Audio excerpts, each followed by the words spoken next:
Hi అండి, welcome to శాండియాగా vlogs. చాలా రోజుల తర్వాత మళ్ళీ ఒక వీడియో పెడుతున్నాను. చాలా బిజీగా ఉండడం వల్ల అసలు గార్డెన్లో కొంచెం వర్క్ చేసినా కూడా వీడియోస్ పెట్టడం అవ్వట్లేదండి. రీసెంట్గా అయితే మేము గార్డెన్లో కొత్త పందిరి వేసాము. వీటిని క్యాటిల్ ప్యానెల్స్ అంటారండి. ఏ హార్డ్వేర్ షాప్లో అయినా ఇవి మనకి దొరుకుతాయి.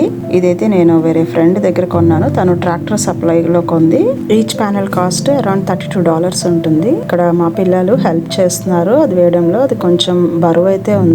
సో దీనికైతే టీ పోస్ట్ అని చెప్పి ఇలా ఐరన్ రాడ్స్ దొరుకుతాయండి. అవి మనం నేలలో గుచ్చి దానికి ఈ పందిరి పెడితే కొంచెం హైట్ పెరుగుతుంది. బట్ ప్రస్తుతానికి నేనైతే చిక్కుడుగాయ ఇంకా దొండకాయ పాదులు ఇంకా పాకడానికి పందిరి ఏమీ లేదని చెప్పేసి ఇలా టెంపరీగా పాట్స్ ని అడ్డం పెట్టి పందిరి వేస్తున్నాము. తర్వాత పర్మనెంట్ గా వేద్దాము అని. ఇవి నా దగ్గర 2 ప్యానెల్స్ ఉన్నాయండి. సో ఒకటి చిక్కుడుగాయకి ఇంకొకటేమో దొండకాయకి వేస్తున్నాము. ఇక్కడ చూస్తున్నట్టుగా పాట్స్ మధ్యలో వేసాము. ఇవి గాల్వనైజ్డ్ అండి. అంటే మనకి వర్షం అది పడినప్పుడు కూడా తుప్పు పట్టడం అది జరగదు అనమాట.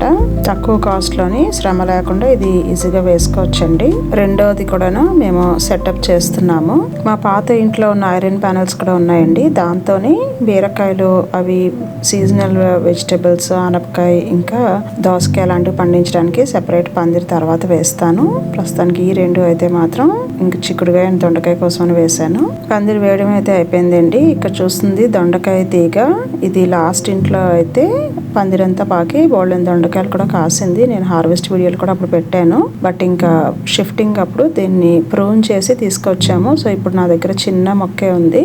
ఇప్పుడు దీనికి పందిరి సపోర్ట్ ఇస్తే ఈ సీజన్లో మళ్ళీ బాగా గ్రో అవుతుంది. అలాగే సాయిల్ కూడా నేను కొంచెం పాట్లోని హాఫ్ సాయిల్ తీసి మిగతాది మంచి కాంపోస్ట్ హోమ్ మేడ్ ఉంది అది వేస్తానండి.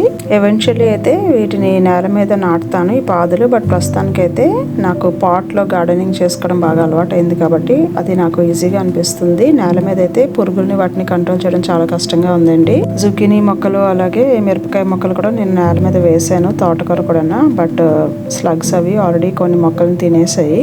ఇదండి ఫైనల్ గా చేసిన సెటప్. మీకు కూడా వీడియో నచ్చింది అనుకుంటున్నాను. నచ్చితే లైక్ చేయండి, షేర్ చేయండి. అలాగే శాండియాగా వ్లాగ్స్ ఛానల్ కి సబ్స్క్రైబ్ కూడా చేసుకోండి. Thank you.